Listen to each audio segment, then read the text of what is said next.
Turning now from the contributions of the pagans, we look at a different part of the globe. Whilst those events were taking place in the northwest of Europe, all those thousands of years ago, there's another part of the story unfolding in the Middle East. Historical records for those days, of course, are limited. We are confined to using the Bible as our history book, together with the evidence from other historical records and archaeological researches, which supports the reality of those original biblical narratives. Our object is to try to trace where the people of Britain have come from and how and why they have all come to be here. We asked at the beginning of the series, where do the British Isles derive their name? In his History of the Kings of Britain, written in about 1136, Geoffrey of Monmouth tells how Brutus came to the shores of Britain in the early part of the 12th century BC, after the fall of the city of Troy, and gave his name to the race and the nation. We've already seen the Brutus stone that he brought with him when he landed in Totnes in Devon. But there's another strand of etymology to consider. In the Hebrew language, the word Brit means covenant, and the word Ish means people. The word Ain means land. British means the covenant people, and Britain the covenanted or promised land. We already hinted in the first programme that the word covenant has a particular connotation when it's linked with the names of Abraham, Isaac and Jacob. To find out exactly what that means, we'll turn our attention now to other members of Jacob's family, and in particular to his grandfather Abraham, and see what happened to Abraham and his sons and grandsons. Abraham was one of those people at the forefront of the thinking that we were talking about earlier. Abraham formed the view that all of the things that he could see in this world, including the sun and the moon, had been created by one all-powerful being. And consequently, Abraham is regarded as the father of all of the three main religions, Islam, Judaism, and Christianity. The story goes that Abraham's wife Sarah was thought to be well beyond childbearing age, and had not provided her husband with a son. So Abraham, as was the custom in those days, and at his wife's suggestion, took Sarah's handmaiden, Hagar, and she gave him a son, Ishmael. Some years later, his wife Sarah, to absolutely everyone's amazement, conceived and gave him a son, Isaac. One must bear in mind that in those days you had to travel, always searching for fertile grazing grounds for your flocks and herds amidst the arid desert. And Abraham's journeys took him from Ur in the Chaldees up to Haran near the northeast corner of the Mediterranean and down the river Jordan, past the Dead Sea to the Sinai Desert, a total of some 2,000 miles. So we're talking about a considerable length of time for this story to unfold. After some years, the less favoured son, Ishmael, and his mother Hagar were cast out of Abraham's household, and in due course it was Ishmael who gave his name to the more modern Islamic religion. And Isaac became the sole beneficiary of considerable wealth and the inheritor of the promises that they would both in their separate ways be the father of many nations. Isaac married Rebekah, and Rebekah gave him twin sons, Esau and Jacob. Esau was actually the elder of the two, but Jacob was the thinker, and by dint of a certain amount of determination, with some help from his mother and a little bit of imaginative skullduggery, it was Jacob who got the blessing of his father when it came to handing on the birthright of the eldest son and heir. Jacob then had to run away from his elder brother to escape his considerable wrath, and he married into the family of his mother's brother. And it was on that journey to see his uncle that he had his famous dream, and rested his head upon the stone in the desert, the stone that was to become the stone of destiny that was brought to the British Isles. But to continue with the story of Jacob, although he preferred and had asked for the hand of the younger sister Rachel, Jacob was first of all tricked into marrying the older sister Leah, and Leah gave him 6 sons. But he did also marry Rachel after agreeing to work for his father-in-law for yet another 7 years. Like Abraham's wife Sarah, Rachel found it difficult to give Jacob children, so Jacob was also offered in turn the handmaidens of both sisters, who each gave him 2 more sons. 10 sons in all, and 1 daughter. And then eventually Rachel gave him Joseph, and she finally died in childbirth, giving Jacob his 12th and final son, Benjamin. There are a number of stories told in these early years of the family, which show that it was a very normal, dysfunctional family. Joseph was the apple of his father's eye, and was spoiled. And in their jealousy, his older brothers sold him off into Egypt as a slave. It broke his father's heart when his sons told him that Joseph had been killed looking after the sheep, until the family was reconciled when they all went into Egypt to find that Joseph had really done rather well for himself and had become the governor of the nation, answerable only to the Pharaoh. Joseph himself had 2 sons, Manasseh and Ephraim, and he took them to his father. But Jacob, in giving them a blessing, crossed his hands, and he put his right hand on the head of the younger son Ephraim, and it was Ephraim who was designated the firstborn and got the inheritance. By then Jacob had taken the name of Israel, and the children of Israel lived in Egypt for centuries after Joseph died, but as slaves.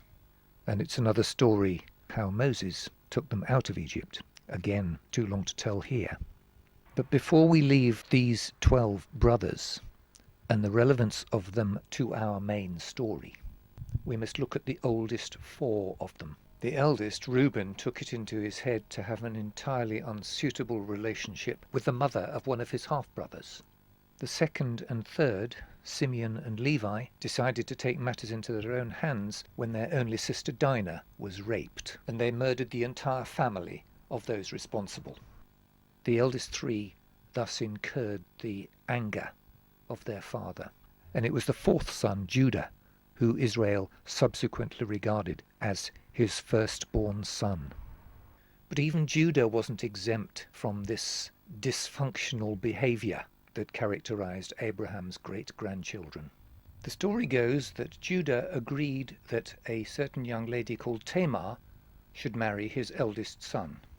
They were married, but no children came along before the eldest son died. As was the custom of the time, Tamar was then promised to the second son, but the second son made it very clear that he didn't want to marry Tamar, and then he died as well. Judah's third son was still a child, so Judah said to Tamar, "You can marry my third child when he grows up." So this arrangement was duly agreed, and Tamar went back to live with her father. However, time was going by, and Tamar was a very maternal young lady who wanted to have children, and Tamar too seems to have had this particularly imaginative characteristic that many of Abraham's family displayed. After some years had gone by, Judah's own wife died, and it is said that Judah was comforted. Judah was evidently still a man in his prime. Tamar saw that Judah's eldest son had grown up, but there had been no mention of her being married to him. So Tamar hatched a plot. She found out that Judah was going on a journey to do some business. She waited for him along the way, and after all this time Judah didn't recognize his prospective daughter-in-law. But in response to the overtures of this very inviting young lady, thought to himself, "I'm not in any hurry. I think I can spend a little time with her being comforted." They agreed a fee, 1 young goat. But Judah didn't have a goat with him, so after they'd spent their time together, Tamar insisted that Judah give her a few trinkets of his own jewellery that he would recognize when they finally exchanged them for the agreed young kid. And they went their separate ways. Tamar, as she had planned, fell pregnant. The matter was duly brought to Judah's attention, who summoned Tamar because of the disgrace that this pregnant, unmarried woman would bring to his family. The penalty for being a harlot was death. He asked who the father of the child was. Eventually, Tamar produced the pieces of personal jewellery that she had got from Judah, and he recognized and accepted the responsibility. Just like Isaac's wife Rebekah, Tamar was carrying twins, and because it was so important to identify the firstborn of the family in those days, it was the custom to tie a piece of red cotton around the wrist of the firstborn child. During the birth, a hand appeared, and the piece of red cotton was duly tied round it. The hand withdrew, and the other twin was born first. His name was Phares, and in due course the second twin son arrived, the one with the scarlet thread already on his wrist, and his name was Zara. So it was Phares who took his place in the genealogical line from Abraham down to King David and all of the kings of Israel. But before we leave our examination of these 12 highly individual children, there's one more rather lesser known contribution by later generations of the fifth of the children of Israel, Dan. One of the most famous of the Dan tribe was Samson, the strong man, but again we haven't time to tell his story here. We saw in the last program how the 10 tribes of Israel migrated by land and sea, north and west, throughout the countries of Western Europe and eventually to the British Isles. In those days, rivers were very important both for navigation and for drinking water, and the obvious river for those early travellers to have followed would have been the river that flows west and slightly northward from the Black Sea, a river now known as the Danube. And those travellers would then have come upon the rivers Elbe and Rhine. And if you go down the Elbe northwards, you'll find Denmark, and just along the coast, the town of Gdansk. But one of the most popular routes for those early travellers was down the Rhine, because it led eventually to the British Isles. Before we return to the part that King David and his daughter play in this story, we can look at the names of some of the settlements made by the members of the tribe of Dan during the 1,000 years or so after Moses crossed the Red Sea in about 1500 BC. Although the travellers seem to have had a preference for as far north and west as they could go.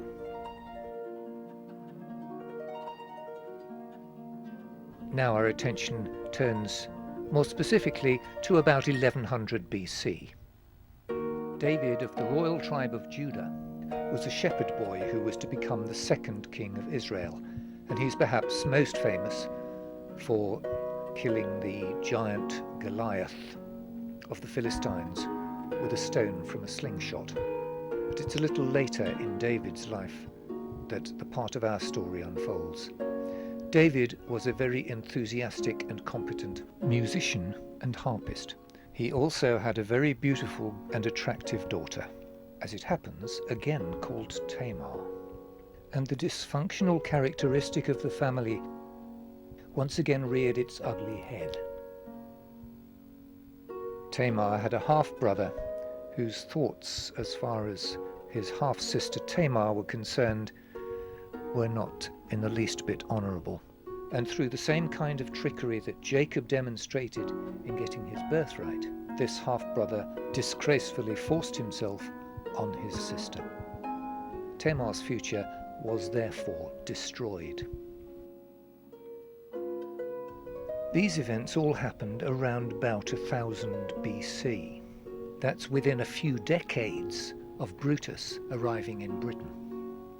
The solution to Tamar's problem was provided by her father. Britain was already a land well known to the Phoenicians, who had been trading and buying tin from Britain for a long time.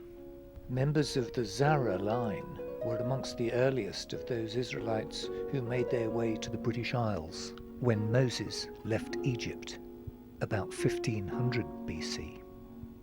David's solution was to take his daughter Tamar to the other Israelites, the other Saxons, the others of Isaac's sons, the Zara line of Judah's family, who had already gone to the British Isles, where she started another Israelite Davidic dynasty. And naturally, one of the things that David would have taken along with him to keep him company on such a journey would be his harp. And thereby was the harp introduced to Wales and Ireland. And it was descendants of that group of Israelites who Jeremiah took Teotefi to when he took the Stone of Destiny to Ireland. And the two lines from Judah of Phares and Zara were finally once again reunited to produce the British royal family.